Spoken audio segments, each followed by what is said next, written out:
Baik, untuk video kedua, kita nak tengok perbandingan logam tulen dengan alloy serta kegunaan alloy. Okey, kita tengok ciri-ciri pertama. Okey, ciri-ciri perbezaan yang pertama adalah dari segi sifat permukaan itu. Okey, so kita tengok logam tulen dia kurang berkilat berbanding dengan alloy. Okey, so alloy dia lebih berkilat lah. So mudah je awak kalau awak nak tengok, nak ingat kan, alloy ni dia lebih special. So dia lebih berbanding dengan logam tulen. Okey, so kita tengok daripada segi kekuatan. Logam tulen dia kurang kuat berbanding alloy. Sebab apa? Alloy ni lebih kuat sebab kita ada saiz logam yang berbeza-beza tau. Macam dinding kan, dinding rumah awak tu, so dia ada saiz yang berbeza-beza. Kita ada batu, kita ada batu bata, kita ada pasir, kita ada simen yang saiz dia halus. So disebabkan oleh pelbagai saiz tu, dinding awak tu jadi kukuh. So samalah dengan alloy. Okey, kita tengok faktor ataupun ciri-ciri ketiga, iaitu ciri-ciri kekerasan. Okey. Untuk faktor kekerasan, kita tengok logam tulen dia lebih lembut. Lebih lembut disebabkan oleh susunan dia yang sama saiz tau. Sebab dia punya unsur kat dalam tu kan, logam, zarah-zarah kat dalam tu, kat dalam logam tulen tu dia sama saiz. Jadi bila kita ketuk, kita tekan, dia mudah patah ataupun mudah kemik. Berbanding dengan alloy, disebabkan perbezaan saiz tadi, so dia lebih keras. Okey, kebolehan untuk dibengkokkan, untuk faktor ataupun ciri-ciri keempat.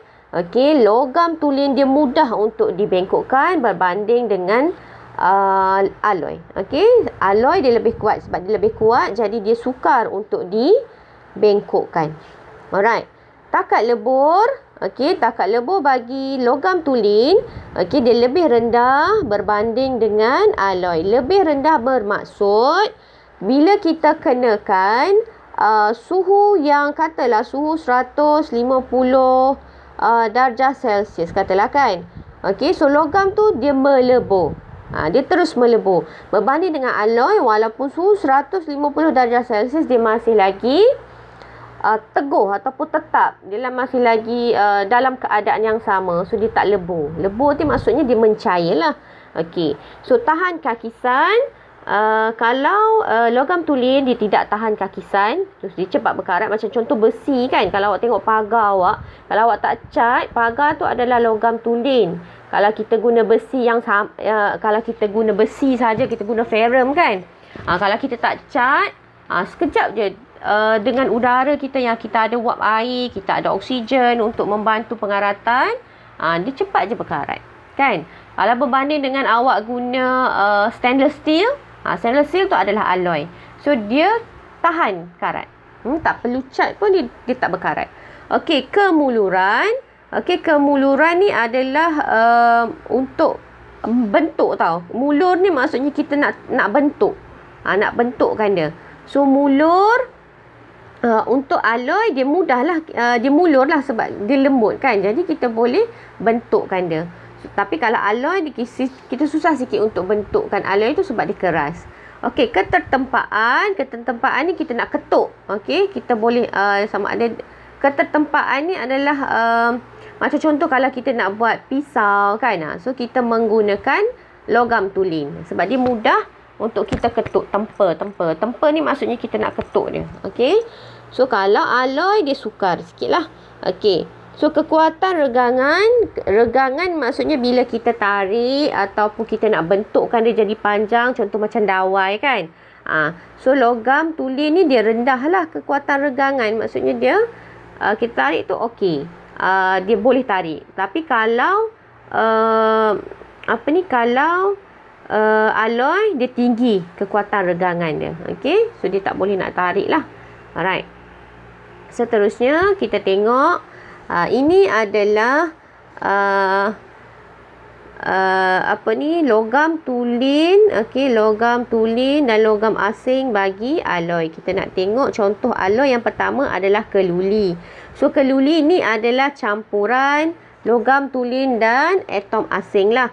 Okey, logam tulen yang terlibat adalah besi. Manakala logam asing yang saiz dia besar tu kita masukkan karbon. Okey, campuran antara besi dengan karbon dia membentuk keluli. Okey, campuran timah dan kuprum membentuk pewter. Okey, campuran kuprum dan zinc. Okey, zinc tu adalah logam asing. So, dia membentuk loyang. Alright, kuprum dan timah ini adalah alloy bagi gangsa. Campuran untuk membentuk gangsa lah. Okey, duralumin terdiri daripada logam tulen aluminium dan atom asingnya adalah kuprum. Okey, kupronikel terdiri daripada kuprum dan nikel. Kuprum, nikel. Okey. So, yang ini campuran antara logam tulen dan logam asing untuk membentuk alloy-alloy ini. Awak kena ingat dan kena hafal. Alright. So, kita teruskan dengan penggunaan ataupun aplikasi alloy. Okey, alloy yang digunakan dalam pembuatan barangan. Okey. So, yang pertama adalah pewter. Alright, pewter ni ingatlah. Pewter ni campuran antara, tengok balik. Okey, pewter campuran antara timah dan kuprum. Okey, saya tulis sini sikit. So, pewter campuran antara timah dan kuprum. Okey, so pewter ni digunakan untuk membuat bingkai gambar dan piala. So, dia lebih kuat kan. Dia lebih berkilat lah piala biasanya. Piala tu daripada alloy.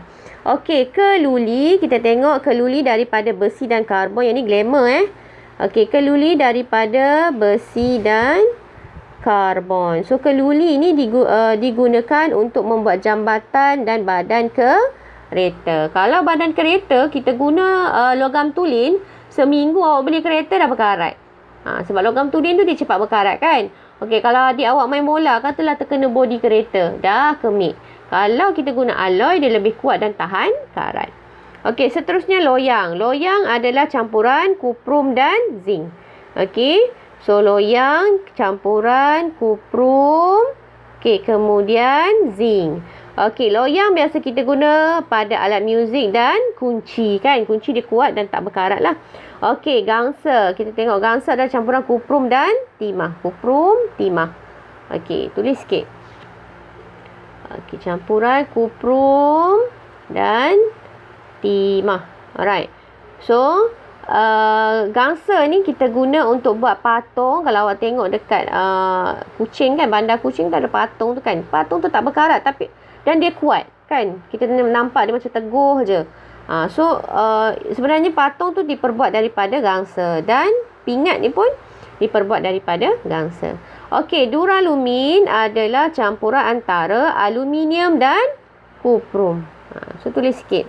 Aluminium dan kuprum. So, duralumin ni dia ringan. Okey. So, dia digunakan untuk membuat badan kapal terbang dan badan basikal lumba. Kan basikal lagi ringan lagi mahal kan. Ada yang harga tu boleh mencapai 10 hingga 50 ribu pun ada satu basikal kan. Okey, kupronikel adalah daripada kombinasi antara kuprum dan nikel. So, kupronikel ni adalah kita guna untuk membuat duit shilling. Okey. Boleh Okey, so tandakan ciri-ciri pada duralumin yang membolehkannya digunakan untuk membuat barangan D3. Okey, duralumin. Okey, duralumin ni dia special tau.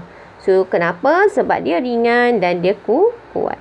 Kalau dia berat, okey, awak nak naik kapal terbang tu dengan keadaan passenger yang ramai. So, tu dah berapa kan jisim dia. So, termasuk dengan bodi kapal terbang lagi. So, kapal terbang tu tak boleh terbang lah. Terus terjunam jatuh. Okey, sebab tu kita guna duralumin sebab dia ringan dan kuat. Okey. Nyatakan sifat pada alloy yang membolehkannya digunakan secara meluas. So, sifat alloy membolehkannya digunakan secara meluas. So, alloy ni dia, kesimpulan dia lah. So, alloy dia lebih kuat. Okey, alloy lebih kuat, lebih keras dan lebih berkilat dan tahan kakisan. Okey. So, kita tengok seterusnya jenis alloy yang mengalihkan arus elektrik dalam keadaan sebarang rintangan. Okey. Dia boleh mengalihkan arus elektrik tanpa sebarang rintangan. Maksudnya tanpa sebarang halangan lah. So, alloy ini hanya akan berfungsi dengan baik pada suhu yang sangat rendah. Okey, dalam cecair nitrogen. So, kita panggil alloy itu adalah superkonduktor. Okey. So, dua bidang yang menggunakan superkonduktor adalah pengangkutan dan perubatan. Okey. So, itu sahaja untuk topik hari ini. Untuk 9.2, kaca dan seramik kita akan masuk pada Google Meet minggu hadapan. Okay, so thank you so much untuk pelajaran hari ini. Sekian, terima kasih.